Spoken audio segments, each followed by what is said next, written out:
Bon, faut que je m'y mette, faut que je m'y mette. Vous savez, c'est le genre de vidéo que j'avais super envie de faire au début. Ensuite, j'ai eu beaucoup moins envie de la faire. Et maintenant, j'étais tiraillé. Et maintenant, faut absolument que je la fasse. Et salut les gars, c'est Samy pour la Frenchy Sports News. Et aujourd'hui, j'ai changé un petit peu d'environnement parce qu'à l'intérieur, il faisait super moche. J'avais vraiment pas envie de filmer à l'intérieur. Et aujourd'hui, on a un sujet un peu sensible, mais j'ai vraiment hâte de traiter ça. Nature et découverte, ça, c'est un arbre à kiwi. J'ai appris ça pas longtemps. Ok, l'équipe, avant de commencer, je tiens à vous remercier tous ceux qui partagent mes vidéos dernièrement. J'ai senti un petit peu d'augmentation, donc ça me fait très plaisir. Donc je vous remercie et continuez à partager si vous appréciez mon contenu, c'est super cool. Donc la semaine dernière aux États-Unis, il y a eu un nouveau président. Je sais pas si vous avez entendu parler. Donc il y a un nouveau boss aux commandes. Les Américains ont élu le mec qui a dit grab him by the pussy. Il a aussi dit They're bringing drugs, they're bringing crime, they're rapists. Et il a aussi dit I've said that if Ivanka weren't my daughter, perhaps I'd be dating her. You know.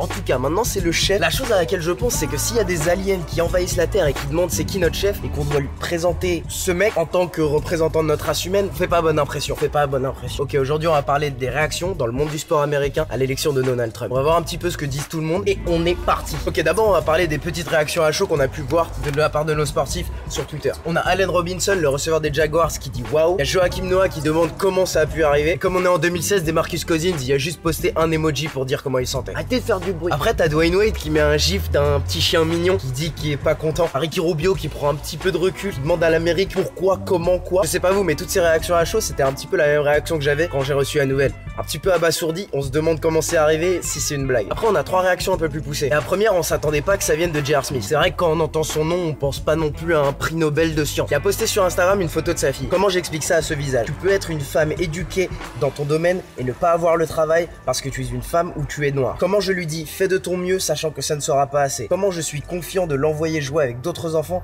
sachant que leurs familles ont voté pour le côté raciste et sexiste? Et je ne saurais pas comment elle sera traitée quand elle sera loin de moi. Comment? Sérieusement, comment? On n'a pas l'habitude que J.R. Smith pousse la pensée commune de cette manière. On a un deuxième avis très poussé par Mark Cuban, le propriétaire de l'équipe des Mavericks de Dallas. Pendant toute la campagne électorale, Mark Cuban a été ultra critique de Donald Trump et de ses politiques et de son mandat. Comme il est riche à ne plus savoir quoi en faire, il a proposé 10 millions de dollars à l'association du choix de Donald Trump pour avoir 4 heures d'interview avec lui. Et maintenant que Donald Trump a été élu, Mark Cuban joue un petit peu le rôle d'une superstar dans une équipe où le quarterback est très mauvais. Il le supporte malgré lui. Et c'est pas retourner sa veste pour moi. C'est quelqu'un qui essaie d'aller de l'avant pour son équipe. Il dit, je cite, nous devons tous donner une chance au président élu Donald Trump. Supporter le bien et lobbyer contre ce dont nous ne sommes pas d'accord. Personne ne sera plus grand que nous tous. Quelqu'un d'autre qui rejoint Mark Cuban dans la même idéologie, c'est LeBron James. Le lendemain de l'élection, il a fait un post sur Instagram. L'image était toute noire avec la musique de Kendrick Lamar, Alright. Il essayait de véhiculer les mêmes idées à un public plus jeune. Quand je me suis réveillé aujourd'hui en cherchant des réponses sur ce qui s'est passé, cette musique m'a frappé. Je parle de la musique de Kendrick Lamar. Si nous continuons à avoir foi, nous irons bien. Les parents et les leaders de nos enfants, faites-leur savoir qu'ils peuvent toujours rendre ce monde meilleur, ne perdez pas la foi. C'est encore un discours de quelqu'un qui a pas l'air très content d'avoir ce nouveau chef, mais qui accepte les résultats et qui essaie de se diriger vers l'avant. Et après ça, LeBron James a dit quelque chose de très intéressant. Il a dit qu'il est pas sûr de visiter la Maison Blanche s'il gagne un nouveau titre de NBA pendant les 4 années du mandat de Trump. Parce qu'aux États-Unis, quand tu gagnes un titre dans ta ligue, tu visites la Maison Blanche. Et sur Snapchat cette semaine, je vous ai posé la question, si vous étiez un joueur, est-ce que vous visiteriez la Maison Blanche ou non? Je vous avoue, vous avez été chaud sur les réponses. Ah gros, Donald, pas Donald, c'est la Maison Blanche, on y va, c'est sûr.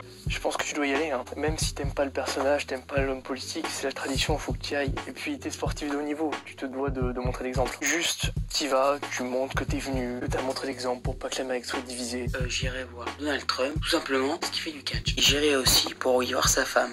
J'irai voir Donald Trump, si je vote pas pour lui, c'est le président des États-Unis tout de même. Non, vraiment, celui qui a dit qu'il visitait la Maison Blanche pour la femme de Trump.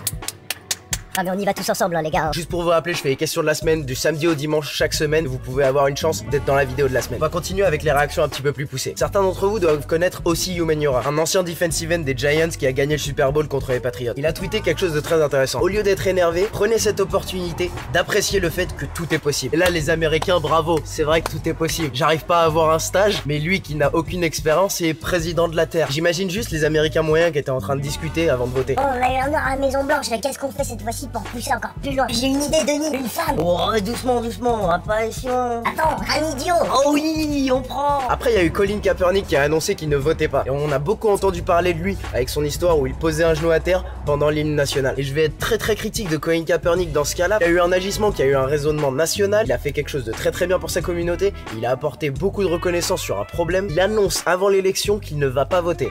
C'est toute l'influence qu'il a créée avec ses actions, avec la résonance nationale qu'il avait, surtout sur une communauté jeune afro-américaine, décide et annonce de ne pas aller voter pendant une élection qui a un record d'abstinence. Abstention, c'est pas pareil.